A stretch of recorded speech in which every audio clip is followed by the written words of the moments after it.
Vamos a ir comenzando esta transmisión. Muy buenos días para todos. Buenos días, doctor Marcos Trípodi, de la ciudad de Carmen de Patagones. Bienvenido a este programa educativo 2021. Ya son las 10:13 de este sábado 17 de abril de 2021. Arrancamos el 22º año, o el 22º programa educativo de Aviadi, 22 años de trabajo. Recuerden que el año pasado tuvimos que reconvertirnos a virtual por una cuestión sanitaria. Este año ajustamos algunos detalles y ya empezamos con más ganas y un poquito mejor preparados. Así que bienvenidos a todos. Van a poder seguir esta charla de Aviadi a través del Facebook Live de Aviadi. Van a poder hacer sus preguntas o sus comentarios en el chat de preguntas. Vamos a estar casi una horita con el doctor Marcos Trípodi charlando de generalidades de la diabetes, un tema muy interesante como para arrancar este año, y luego de que el doctor Marcos Trípodi termine con su presentación, vamos a pasar a un espacio de preguntas y respuestas y vamos a charlar un poquito con Marcos. Bueno, Marcos, voy a dejar de hablar y te voy a dar la bienvenida y te voy a agradecer profundamente por ser el que inicie este programa educativo, el que esté ahí al pie del cañón siempre cuando te convocamos, acomodás tu agenda, que sabemos que es bastante complicada, y siempre nos das una mano desde hace muchísimos años. Así que, Marcos, bienvenido, es un gusto tenerte acá en la primera charla de Aviadi. Buen día. Nico, ¿cómo te va? Buen día. ¿Se escucha bien? Sí, ¿no? Bien, perfecto. Muchísimas gracias a los amigos de Aviadi por invitarme nuevamente a compartir esta charla entre amigos para aprender un poquito más de todo lo que es diabetes y tratar de llevar un poco más de conocimiento, ¿no? Porque nosotros, todos los que hacemos educación diabetológica, tenemos claro que cuanto más sepan, cuanto más entrenados estén nuestros pacientes con conocimientos diabetológicos, mucho mejor es el control, mucho más fácil nos resulta todo lo que es la adherencia al tratamiento, que en diabetes no es poca cosa. Así que si me permitís, Nico, creo que tengo que compartir pantalla, algo así.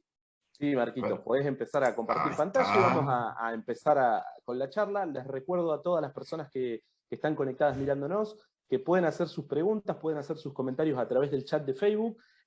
Al finalizar la charla, vamos a hacer un momento para preguntas y respuestas. Ya casi ahí estamos, Marcos. Yo voy a silenciar mi micrófono, voy a apagar mi cámara y voy a dejar la transmisión en tus manos. Marcos, la transmisión es toda Se tuya. tiene que ver, bueno, gracias Nico otra vez, se tiene que ver una pantallita que dice Aviadi 17 de abril, ¿es eso lo que se está viendo? Perfecto. Entonces arranco entonces. Bueno, un poco esto es para ir compartiendo algunos conceptos generales de lo que es la diabetes. Por supuesto que, como ustedes saben, en cada encuentro Aviadi tiene una profundización del tema, ¿no? Entonces, lo que quería más que nada el día de hoy era un disparador, era dejar algunos conceptos claros, ¿no?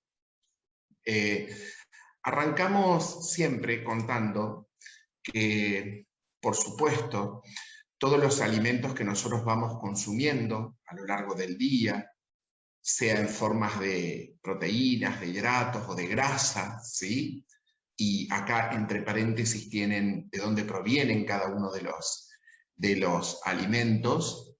Los transformamos obviamente en esta gran maquinaria de transformación de alimentos que es nuestro cuerpo, los digerimos, los metabolizamos para obtener nada más ni nada menos que energía, ¿no? Y esta energía, obviamente, la necesitamos diariamente para cumplir distintas funciones. Por supuesto que lo que uno va consumiendo durante el día, en algún momento de la noche, que es el momento del descanso, hay una gran reserva que nos va a proporcionar energías durante la noche, durante el ayuno, digamos, prolongado que tenemos durante la noche, y es este gran almacén, digamos, de alguna manera, de energía que es nuestro hígado. Y no es poca cosa conocerlo porque hay algunos blancos terapéuticos que actúan a nivel del hígado, que actúan por supuesto a nivel del páncreas, como ustedes lo conocen, pero también lo que tenemos que tener claro, estas filminas lindas y son viejas, no por eso son en desuso ni son malas, por supuesto.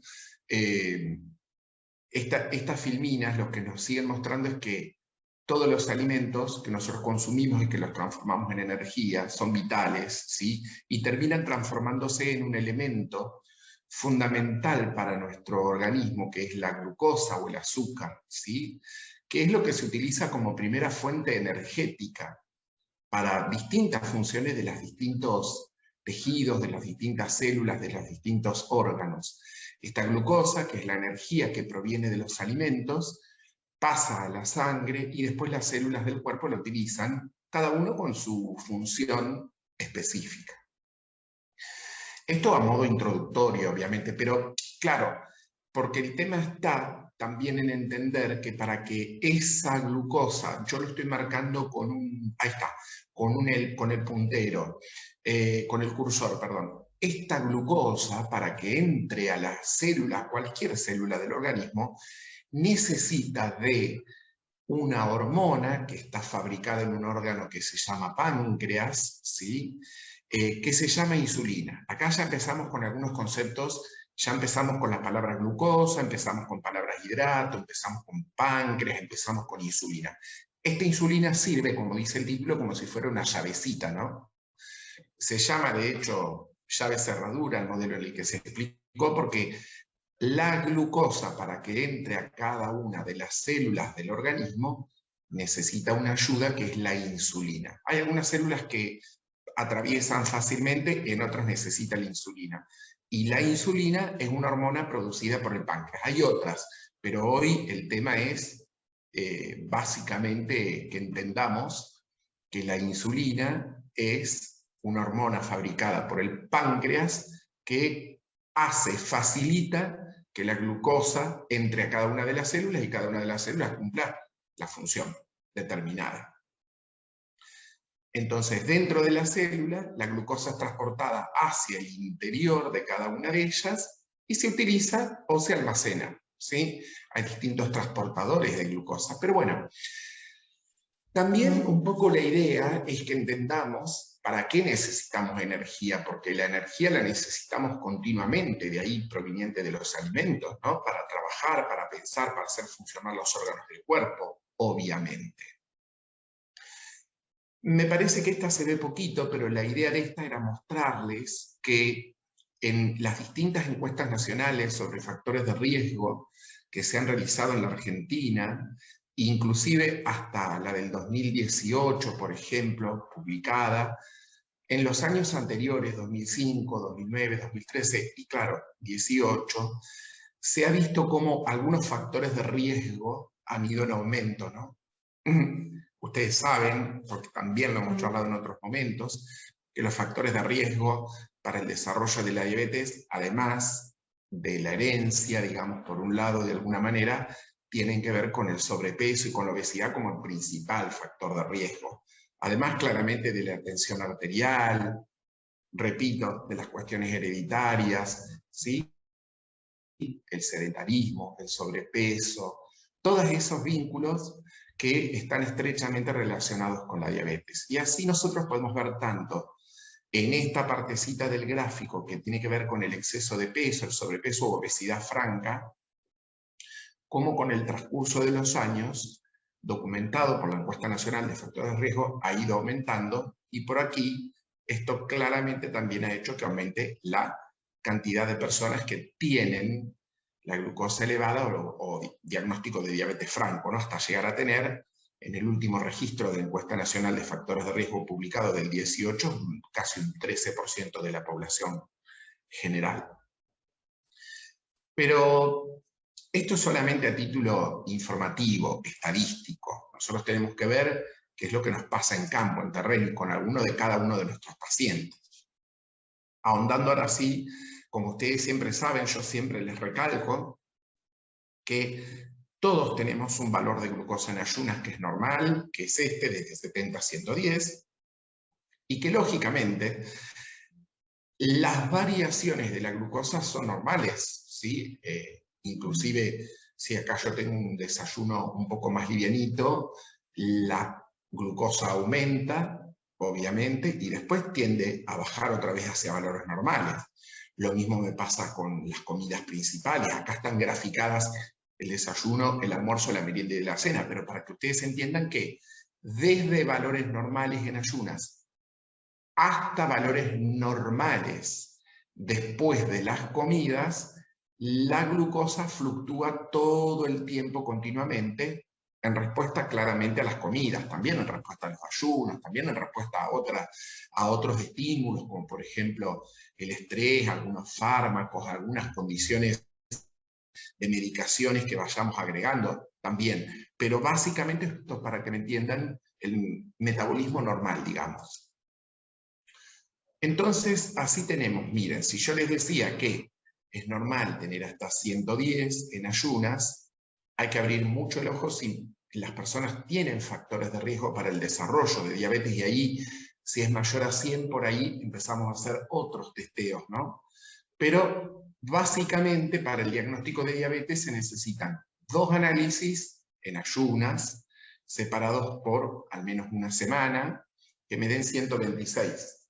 Esto no vale, obviamente, si una persona tiene síntomas, específicamente como por ejemplo la pérdida de peso, como por ejemplo brusca, ¿no? Y sin otra explicación, un cuadro de deshidratación, mucha sed, ahí se puede hacer en cualquier momento del día, uno no tiene que esperar a que esté estrictamente en ayunos, y si se hace en ese momento se puede diagnosticar con valores más de 200.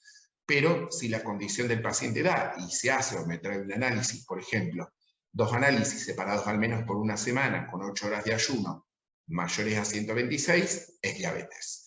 Y si el paciente tiene factores de riesgo para el desarrollo, como el que hablábamos recién, como hipertensión, como edad, como por ejemplo en los antecedentes familiares, la obesidad, etc., hay que abrirlo el ojo y sospechar si el valor pasa de ser desde un valor normal a un valor cercano a diabetes, como una prediabetes, una cosa así.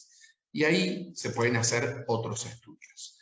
Todos estos valores que les conté no valen el embarazo. En el embarazo los valores que utilizamos para el diagnóstico de diabetes gestacional es otro, y esto que les contaba recién, tanto en pacientes con síntomas, sin necesitar el ayuno, como cuando se utiliza la famosa prueba de tolerancia a la glucosa, el valor es mayor a 200, es diabetes. Entonces recordemos, 2 análisis separados por una semana con valores mayores a 126 o posterior a la prueba mayor a 200.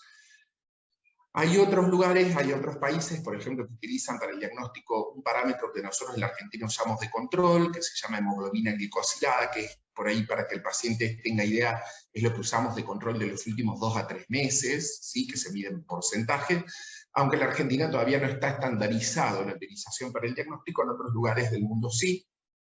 Esto tiene que ver con una cuestión metodológica. Y así llegamos entonces a pensar qué es la diabetes, ¿no? Si bien todos sabemos que la diabetes es una enfermedad en la que existe un aumento por encima de valores normales de la glucosa en la sangre, todos lo teníamos claro a este grafiquito de abajo, ¿no? También tenemos para pensar que las variaciones de la persona diabética, ¿sí?, de los valores de glucosa parten de un valor más alto, ¿sí?, hasta poder llegar a tener valores francamente altos, inclusive valores como este que está graficadito acá con el riñón de 180, que es cuando el riñón, ya sabemos, pierde glucosa y da muchas ganas de orinar cuando pasa ese valor de 180. Pero siempre las variaciones, inclusive pueden perderse todas estas variaciones normales que veíamos en una persona sin diabetes, pero de valores más altos. Lo que nosotros tenemos que entender siempre es a tratar de imitar esto de acá abajo, ¿no? Tratar de llevar los valores a la normalidad sin provocar bajones estrictos de azúcar. Y por supuesto, adecuar nuestros valores al momento biológico de cada una de las personas. No es lo mismo un anciano, no es lo mismo una persona embarazada, no es lo mismo una persona adulta con diabetes que una persona adulta con diabetes y coronaria. Digo, en cada uno el valor objetivo de la glucemia y de la hemoglobina glicosilada debe ir adaptándose a cada uno de los pacientes. No hay un valor estricto, aunque hay un valor de orientación, claramente, no hay un valor estricto. Voy a pasar más rápido porque si no, no llego. Sabemos que hay distintas causas, sabemos que el problema con la diabetes es parte del problema, es la insulina, no todo el problema, pero es gráfico como para que ustedes me entiendan también. Es la insulina y sabemos que hay algunas cuestiones que hacen que la diabetes pueda desarrollarse por una combinación de cosas, ¿no? Por falta en la respuesta en la acción de la insulina o por deficiencia en la acción de la insulina, o una combinación de las dos cosas. Por supuesto que estos son los modelos más clásicos, porque hay otras formas de diabetes, pero para que ustedes me sigan, siempre vamos a hablar a título académico en diabetes 1, en diabetes 2, en diabetes gestacional y en otras formas de diabetes que las podemos encasillar inclusive en aquellas diabetes que se diagnostican después de consumo de medicamentos o relacionadas con otras enfermedades. Pero a los fines prácticos, diabetes 1, diabetes tipo 1 es aquella que requiere insulina para vivir. Hay un mecanismo por el cual, lo que hablábamos recién, es vuelvo atrás un segundito. Ahora, un segundo. Acá. Era la anterior. Era en esta, ¿no? La diabetes 1 por alguna distinta problema, por decirlo así, el páncreas deja de liberar insulina y requiere esa persona insulina para vivir, ¿sí? Por supuesto que como requiere insulina para vivir, los controles de glucemia tienen que ser frecuentes, también los arreglamos con el paciente y dependiendo de un montón de factores. Si bien no es la más frecuente, es la típica, por eso acá está graficado para que puedan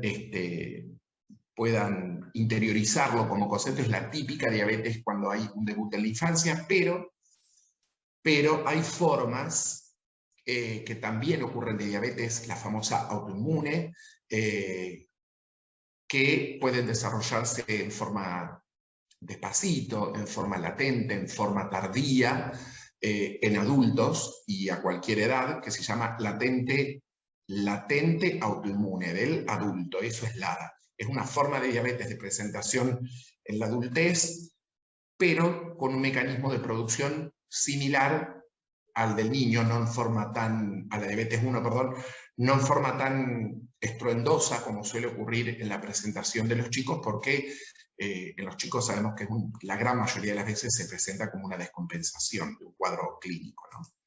La más común de todas es esta, la diabetes tipo 2, fíjense lo preocupado que está el señor ante la balanza.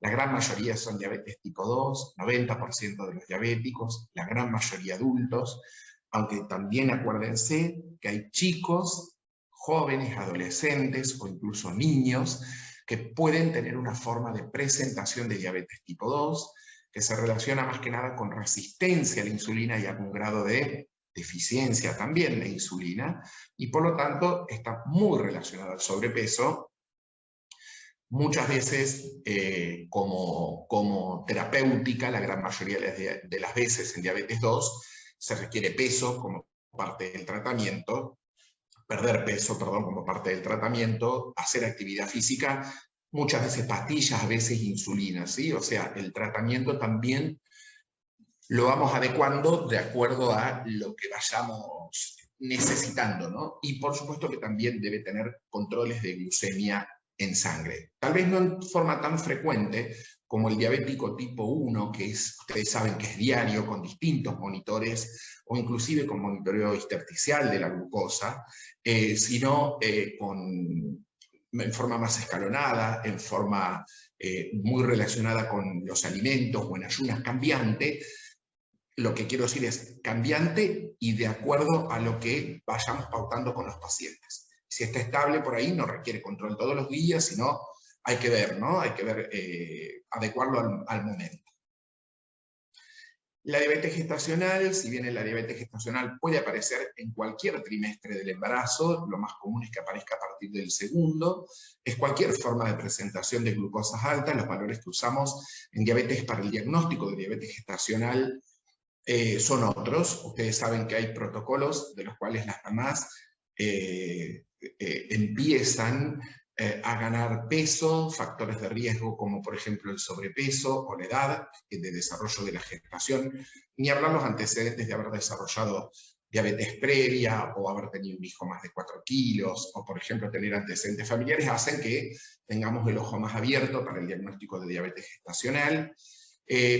Hay protocolos en los cuales los obstetras lo tienen un poco claro, de solicitar directamente prueba de tolerancia a la glucosa en semana 24, reevaluar en la semana 28 a 32, se va viendo, ¿no? Porque por ahí a veces necesitamos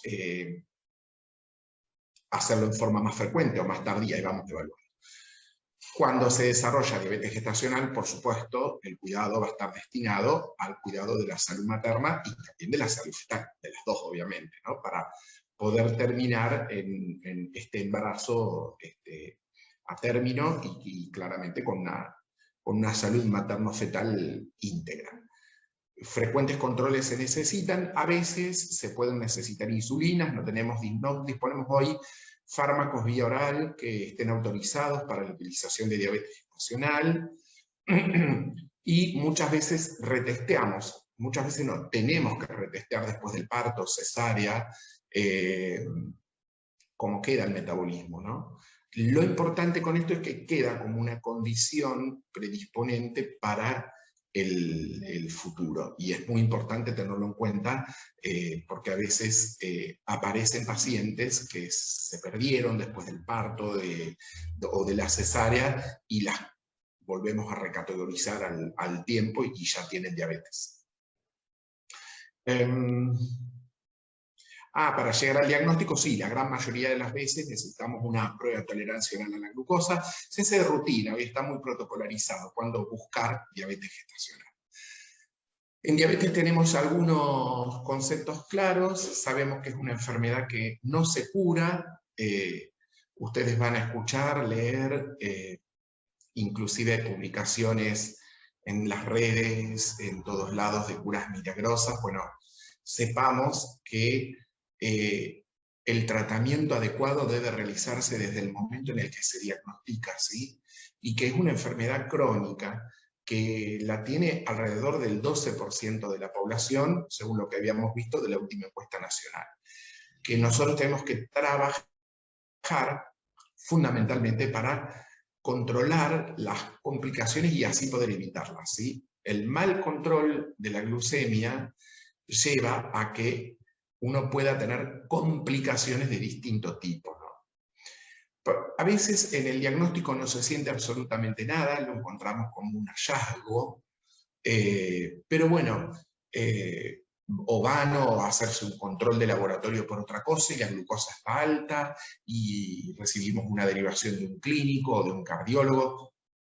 Otras tantas puede haber cansancio, puede haber aumento del apetito, puede haber picazón, puede haber, obviamente, lo que hablábamos recién, como síntomas un poco más importantes, la orina frecuente y abundante y una sed que es inusual.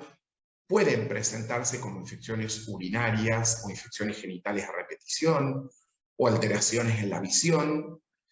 La mala cicatrización de las heridas también puede ser una forma que nosotros encontramos, o inclusive lo que les contaba recién, ¿no? Que es un poquitito más preocupante, la repentina pérdida de peso.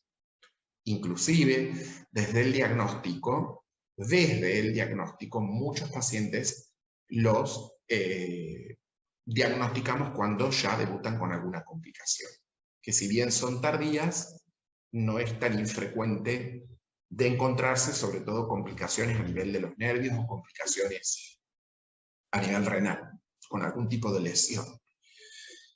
Esto es como el esquema clásico, no nos cansamos de repetir que la educación diabetológica, como estos espacios, el control y el autocontrol, son parte de los pilares del tratamiento. No es todo el tratamiento solo el tratamiento de las pastillas o de insulina, de lo que usen. Clásicamente, y dije clásicamente porque a veces se pueden saltear algunos espacios dependiendo de el paciente, que es lo que esté necesitando, pero sin lugar a dudas vamos a necesitar mejorar nuestra alimentación y nuestra actividad física. Seguramente, si es diabetes 2, vamos a agregar pastillas inicialmente, y si con eso logramos el control metabólico adecuado, lo seguiremos así. Otras veces podemos agregar insulinas, que puede ser sola, puede estar asociada a algún fármaco por vía oral. O inclusive, si el valor es muy alto desde el debut, podemos saltar todo esto, mejorar la alimentación y la actividad física, pero saltar directamente e indicar insulina de entrada. Nada, ninguno de los esquemas terapéuticos por sí solos son los pilares del tratamiento de la diabetes. Son el plan alimentario, la actividad física, la educación diabetológica y el control adecuado de las glucemias, los 4 pilares para el tratamiento, para evitar de tener todas las complicaciones que aparecen cuando tenemos valores por encima de los valores normales, ¿sí? El control de la glucemia, que es el pinchazo de dedo que hablamos siempre nosotros, el control de la glucemia debe consensuarse con el médico tratante porque cada paciente es individual, ¿sí? Esto es muy, muy importante tenerlo en cuenta porque lo que le pase a uno con las enfermedades que tiene, la edad, los distintos momentos biológicos que uno está viviendo, si tiene a otro alguna enfermedad, pueden hacer que se requieran mayor cantidad de controles que en otra persona. Entonces, acá es importante ajustar el control del monitoreo de la glucemia capilar, de acuerdo a todas esas cosas, con la supervisión médica, ¿sí? Y entendiendo qué es lo que uno está haciendo respecto del monitoreo para poder adecuarlo al tratamiento. Rapidito, porque van a ahondar conceptos en todas. Hay, obviamente, el bajón de azúcar como complicación aguda, es la hipoglucemia, y las complicaciones agudas relacionadas con las subidas son las descompensaciones o que requieren internación por alguna enfermedad, por ejemplo, o los cuadros de cetoacidosis diabética o descompensaciones hiperosmolares no cetóxicas, dependiendo, pero pueden ser, a título académico, bajones como la hipo o subidas de las glucemias que pueden también llevar a descompensaciones. Esto en forma aguda, pero también en forma crónica, el mal control de la diabetes durante años puede también especialmente dar lesiones en los ojos, en la retina, en los riñones, en los pies, en el corazón. Aunque, como les decía recién, hay momentos que, desde el momento del diagnóstico, hay personas que ya tienen alguna forma de complicación. Si bien no es lo más frecuente, es importante ir controlándolo de entrada para que no aparezca, ¿sí? Para ir finalizando, no quiero que se haga demasiado extenso, así damos lugar a las preguntas que tengan. Es importante tener en cuenta, como hablábamos recién, que el tratamiento adecuado es uno de los objetivos que nosotros tenemos desde el inicio, ¿sí? Desde el inicio es importante adecuar el plan alimentario, que también debe ser individualizado el plan alimentario. El plan alimentario debe ser idealmente supervisado por el médico, por el nutricionista, pero siempre cada una de las personas, si bien hay pautas generales obviamente, siempre va a ser un plan alimentario también que se adecue a esto, ¿no? Si hay otras enfermedades como por ejemplo hipertensión, va a ser un plan alimentario, por supuesto, bajo en sodio, bajo en sales.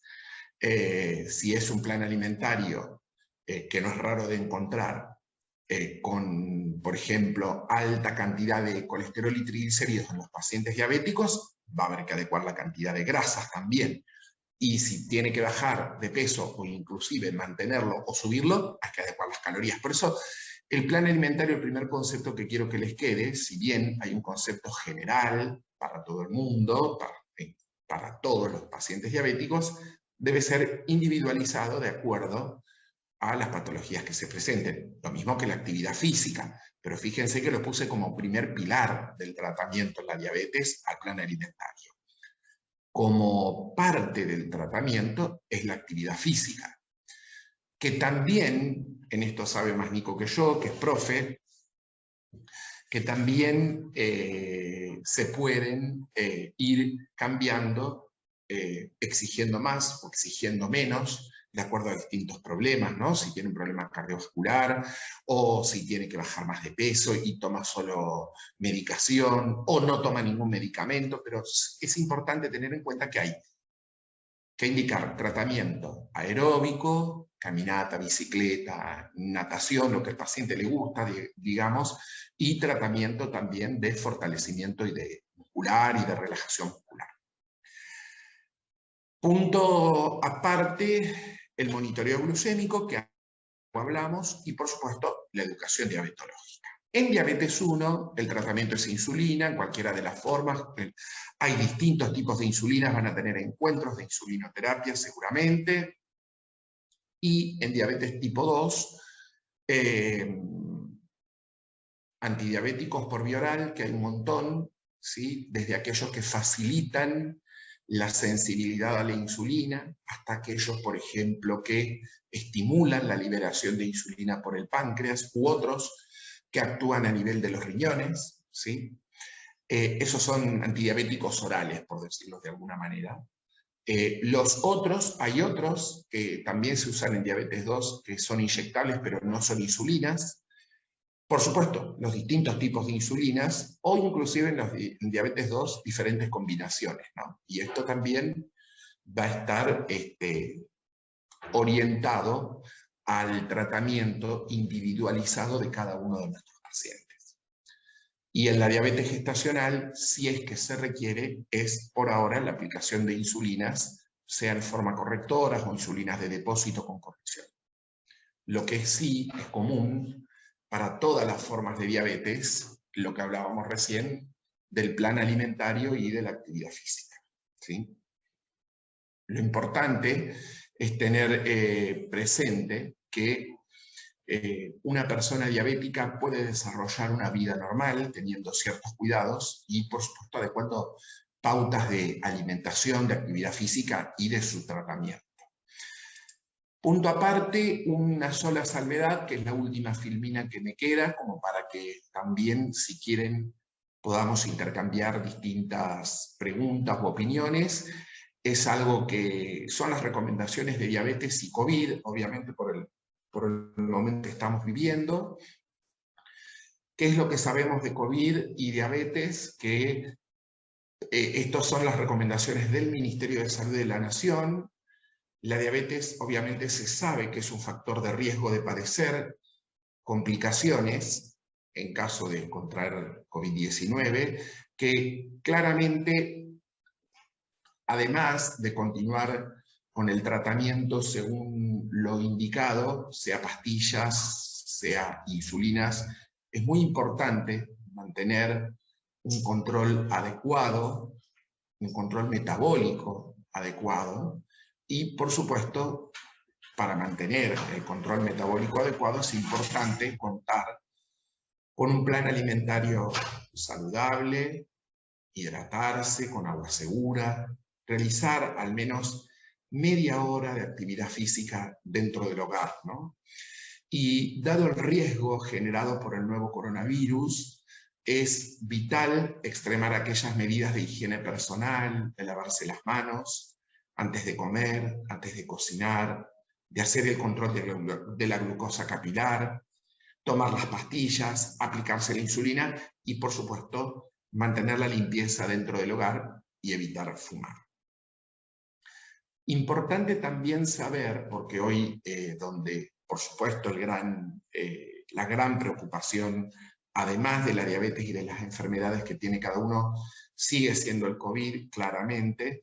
Lo que tenemos que tener en claro es que, ustedes lo saben, los pacientes diabéticos, las personas con diabetes pueden tener, y muchas veces las tienen, otras enfermedades asociadas como hipertensión arterial o alteración de colesterol y triglicéridos, dislipemias, por lo que hay que continuar los tratamientos también para tratar estas enfermedades. Así que esto era un poco como un pantallazo inicial, un pantallazo general, grosero, de lo que implica diabetes. Van a tener una cantidad de charlas de cada una de los temas, ¿no? Porque esto es en extremo general, pero estoy abierto a las preguntas que quieran hacer, como para que charlemos lo que quieran. No sé si salió bien, si se escucha bien, ni tampoco sé bien, cuánto Marcos. tiempo me llevó. No, estamos... 40 minutitos. Estamos bárbaros. Estamos bien de tiempo. Estamos muy bien.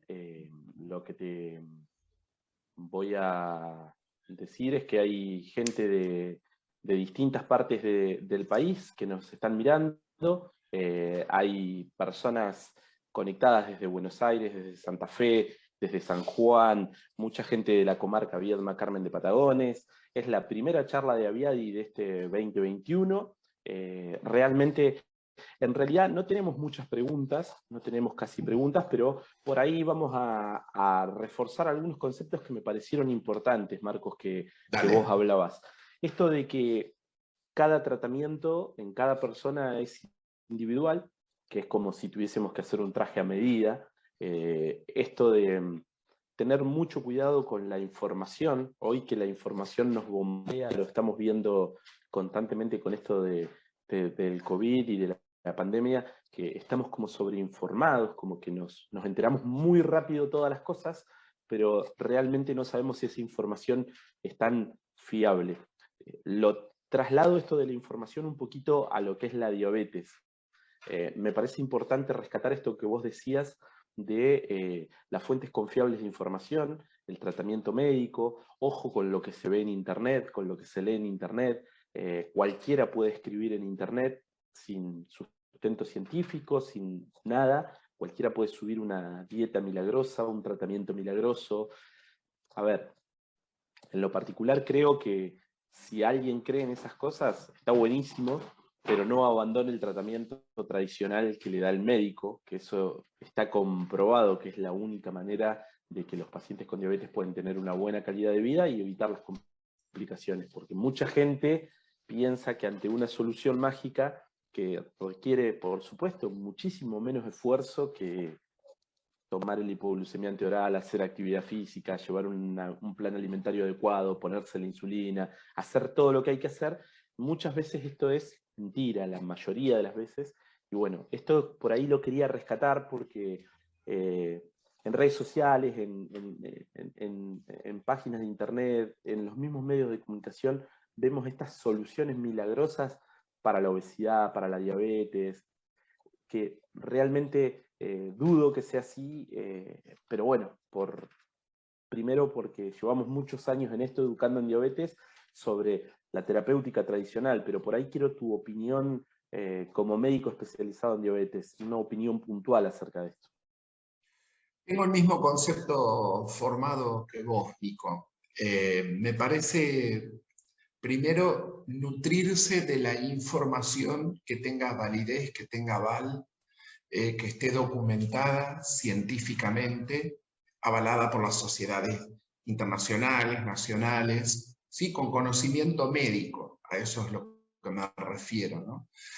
Porque sí, es como vos decís, el Internet, que es un acceso a la información grandísimo que tenemos, gracias a Dios, uno puede leer de todo. Se pueden leer cosas buenas, se pueden leer cosas malas, se pueden leer recetas milagrosas e inclusive comprarlas online, o se pueden también acceder a distintos lugares de información pública o cuentas privadas donde hay opiniones que se vierten que están lejos de lo que es la realidad médica.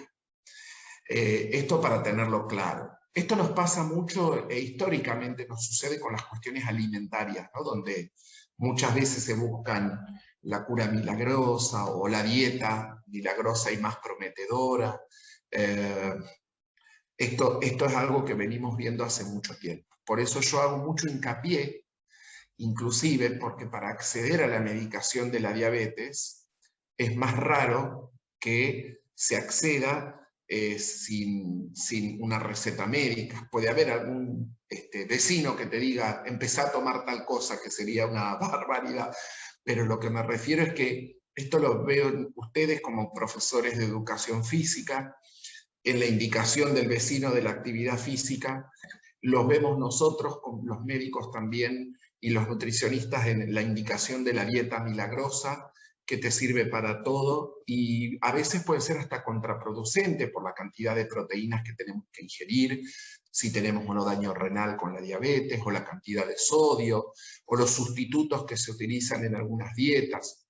Entonces, por eso lo puse ahí a propósito como los pilares fundamentales, ¿no?, del tratamiento de la diabetes, y le di menos importancia, no porque no la tenga, sino porque desde el punto de vista académico, para que la gente por ahí me entienda un poco más, le di menos lugar hoy a lo que es la medicación, se había ahora la actividad física, y un poco más de fuerza a lo que es el plan alimentario y la actividad física per se. Entonces, vuelvo a repetir lo mismo. Plan alimentario, si bien existen normas generales de la cantidad de consumo de hidratos y de no hidratos simples, más hidratos complejos, y etcétera, plan alimentario individualizado, plan alimentario indicado por el médico, elaborado por nutricionistas, ¿sí? Eso por un lado. Actividad física, también indicada por el médico, de acuerdo a la condición cardiovascular de cada uno, con gente que sepa, con gente que entienda. La educación diabetológica, estos espacios, el monitoreo y luego, por supuesto, la medicación. Nos pasa como médico que muchas veces vemos pacientes que toman religiosamente la medicación como ninguno, y uno creería que está bien, pero cuando empezamos a ahondar por qué no responde a la terapia, nos damos cuenta que hay muchos errores en lo que es alimentación y actividad física. Se olvidan de esa partecita. Entonces hay que hacer fuerza e hincapié en estas cosas. Siempre decimos que todos los pilares del tratamiento de la diabetes van de la mano. Esto que decías vos, de que hay que darle la misma importancia a todos los pilares del tratamiento de la diabetes. Y parece que esta pregunta que yo te hice disparó un montón de preguntas en el chat, que ahora te voy a empezar a leer, muy interesantes, muy lindas. La primera, una mujer que contrae diabetes gestacional, ¿qué porcentaje tiene o en qué índice esa mujer vuelve a tener diabetes a lo largo de la vida después de haber dado a luz? Lo que les decía recién es que nosotros, una vez que tenemos parto cesárea, al mes y medio está normatizado que tenemos que retestear a ver cómo quedó, ¿sí? Lo que sí sabemos es que le queda una predisposición, que esto no es regla, es solo una predisposición. Si nosotros logramos controlar bien ese embarazo, si nosotros logramos retestear bien y normalizó su metabolismo, y esa mujer tiene posparto o poscesárea, un plan alimentario adecuado, una actividad física, etcétera, acorde, va seguramente a evitar o demorar la aparición de la diabetes 2, ¿no? En cambio, si no se sacó de encima los 30 kilos que aumentó durante el embarazo y hubo descontrol y etcétera, va a ser más probable que lo tenga en un corto tiempo. No podemos dar un tiempo porque es individual, ¿no? Depende mucho de la carga genética y los antecedentes, y depende mucho también de esto, de la conducta post-parto, post-cesárea, ¿no? Bien, Marquitos. Pero sí, pero sí. queda con un foquito amarillo ahí prendido, alerta, como para que lo tengamos en cuenta. Muy bien, otra pregunta que nos están haciendo a través del chat es, hola, buen día, quisiera saber los parámetros de la hemoglobina glicosilada y qué marca si es alta la hemoglobina glicosilada. O sea... Yo lo que le explico a los pacientes en consultorio y también en estas charlas es que la hemoglobina glicosilada es como una idea de control, para que tengan ustedes una idea, que es como un promedio, pero también hay que correlacionarlo con los monitoreos, cuidado. Es un parámetro de control la hemoglobina glicosilada. Así como usamos en el embarazo, por ejemplo, fructosamina, que es otro parámetro de control, la hemoglobina glicosilada uno se queda tranquilo. Antes decíamos, por ejemplo, hace muchos años, decíamos que la indicación es hemoglobina glicosilada 7 y nada por arriba de 7. ¿Te acordás, Nico? Cuando dábamos hace muchos años las charlas, era el número 7, estaba ahí. Hoy sabemos que la hemoglobina glicosilada, 6,5 es valor normal. También sabemos que 7 en la gran mayoría de los pacientes, 7%, pero hay un grupo de pacientes con distintos problemas de salud en el que uno se puede estirar, ¿no? Un poco más como para tenerlo controlado. Lo importante, para que les quede claro, que la hemoglobina glicosilada es un parámetro de control metabólico que usamos y que no hay un número específico más que el adecuado para cada uno de los pacientes. Lo que sí tenemos que tratar de hacer es que esa hemoglobina glicosilada no la logremos hermosa, digamos, gracias a las hipoglucemias. Entonces, ahí estamos, ¿no? En un margen. En general, si el número que quieren escuchar es un número 7, sabemos que es un valor bastante aceptable como norma general y regla. Como bien decíamos, se van encadenando las preguntas. Justamente terminabas de hablar de hemoglobina glicosilada y hay otra pregunta que dice que además, una pregunta, ¿no? Que más allá de las glucemias y de la hemoglobina glicosilada, ¿qué otros estudios se recomiendan para el control? ¿Qué otros parámetros tendríamos que tener en cuenta para un control más allá de la hemoglobina glicosilada y la glucemia?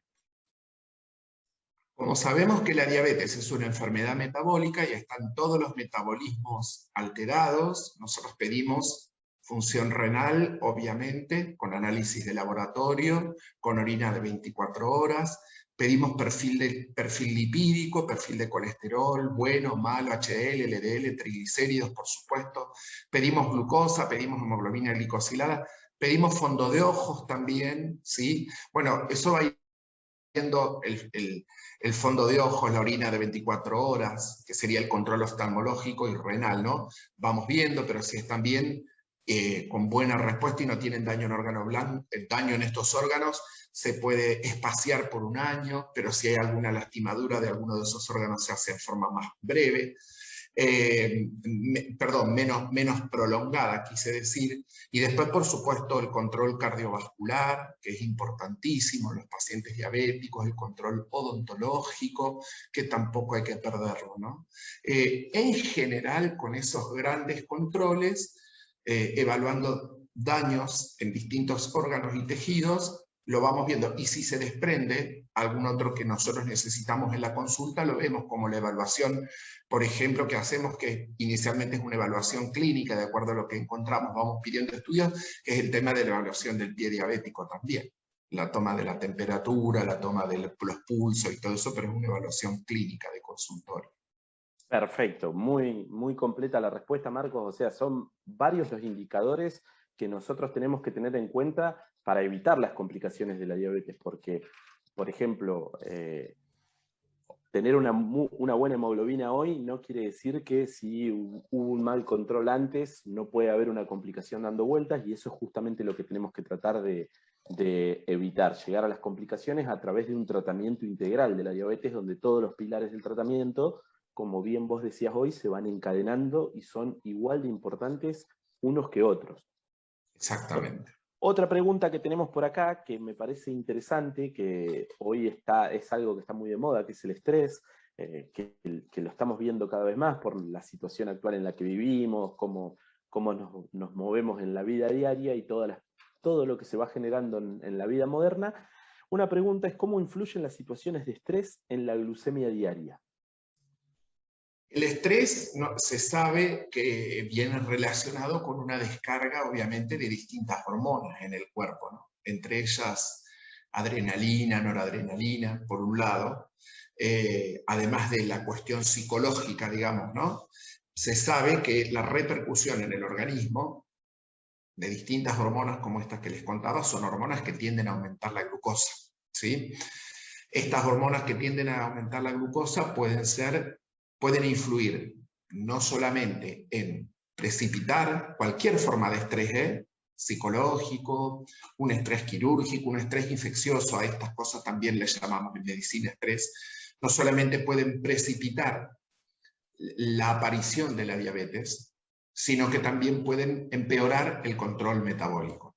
Si a estrés psicológico puramente es a lo que se refieren, también es uno de los blancos terapéuticos que nosotros tenemos muy en cuenta en un momento clave de lo que sería tratamiento del estrés por el encierro, lo social, etcétera, etcétera, que nos deja este COVID, ¿no? Bien, muy clara la respuesta, Marquitos. Vamos a ir ya cerrando el espacio de preguntas y respuestas. Ya se contestaron varias preguntas y respuestas. Yo no quiero despedirte antes sin decir que a partir de hoy, cada 15 días, salvando el próximo feriado del 1 de mayo, que va a ser sábado, a partir de hoy, cada 15 días, vamos a tener todos los sábados a la mañana, a las 10 de la mañana, una charla virtual de Aviadi.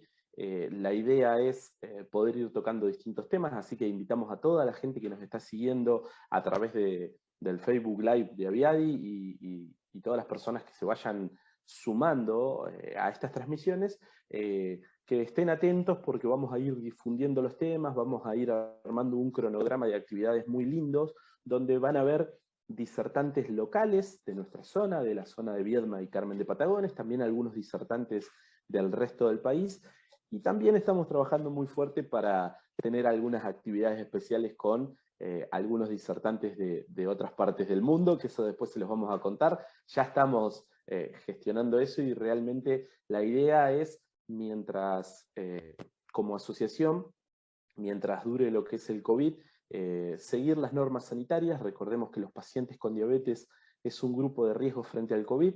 Este año, bajo la situación epidemiológica que hay, decidimos, de la misma manera que el año pasado, realizar nuestras charlas virtuales para disminuir la exposición de las personas con diabetes en una charla, el aforo de muchas personas. Entonces, tratamos de ser criteriosos con lo mismo que pregonamos, que es la educación diabetológica, tratamos de cuidarnos también así.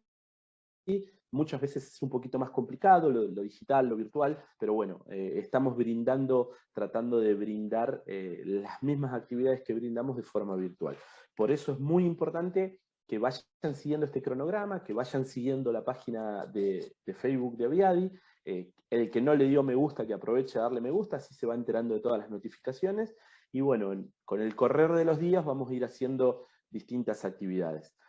Recuerden que esta charla va a quedar en unos días más, va a quedar alojada en nuestro canal de YouTube, que es Aviadi Diabetes Viedma. Ahí pueden encontrar todas las charlas que se dieron el año pasado, compartirlas por WhatsApp, bajarlas, mirarlas en el horario que quieran. Es una biblioteca virtual de contenidos de diabetes que justamente hacemos para que ustedes, si no pudieron ver esta charla, o si quieren volver en algún momento a verla y encontrarla fácilmente clasificada según el tema, puedan ir ahí y buscar el tema que les interesa. La idea es seguir generando cosas para todos los pacientes con diabetes y continuar con este programa educativo que ya lleva 22 años en la comarca Viedma Carmen de Patagones. Marcos, desde lo más profundo de nuestra asociación, te queremos agradecer siempre la compañía, la predisposición, el hecho de que después de tanto tiempo simplemente es mandar un mensajito y Marcos está a tal hora conectado y listo para la charla. Eso realmente se valora, se agradece, y bueno, darte estos minutitos finales como para que hagas un cierre formal de esta jornada. Yo simplemente agradecer a los amigos de Aviadi, porque ustedes tienen 22 dentro de la institución, yo casi 20 como acompañante. Nada más he aprendido tanto de ustedes que de todos los encuentros siempre me llevo algo positivo. Ojalá, deseo de todo corazón que esta pandemia pase lo más rápido posible para que podamos tener estos encuentros re lindos, cara a cara, para que podamos discutir, para que podamos plantear cosas, para que podamos compartir los momentos. Por ahora la virtualidad va a seguir siendo la regla, claramente en muchos lugares, con las dificultades que nos plantean, pero es mejor, siempre es mucho mejor que la nada, ¿no? Y la verdad que es una herramienta que aprendimos muchos obligatoriamente a tener que usar. Yo simplemente lo que quiero es agradecerles una vez más a la gente de Aviadi, siempre a disposición para cuando necesiten una mano, lo sabemos, trabajamos juntos hace muchos años en diabetes en la comarca Viedma Patagones, estoy de este lado del río para cuando me necesiten, lo saben, y felicitar a todos, Nico, sé que tenés la camiseta puesta hace muchísimos años, y estimular a que la gente siga capacitándose, a que la gente siga metiéndose en los canales de YouTube, metiéndose en la página de Facebook, en la fanpage de Aviadi, y puedan acompañar y también aportar, ¿por qué no? Nosotros también vamos siempre nutriéndonos de los comentarios y de las preguntas que nos dejan. Para mí es un placer, lo sabes, te mando un abrazo grande, un cariño para toda la gente de todos los puntos de Argentina que nombró Nico que están mirando, cuidémonos todos, hagamos que todo esto pase de la mejor manera posible y lo más rápido posible. Les mando un abrazo grande desde Carmen de Patagones. Gracias, Marquitos, por estas palabras, gracias por tu tiempo, gracias a todas las personas que se conectaron hoy a través de la fanpage de Aviadi, Aviadi Diabetes Viedma. Recuerden que esto queda en el canal de YouTube. Y bueno, nos vemos en la próxima charla. Ya estamos armando el tema, ya estamos pensando, pero por lo pronto vamos a seguir cuidándonos. Les mandamos un fuerte abrazo, que tengan muy buen fin de semana y nos vemos la próxima. Adiós.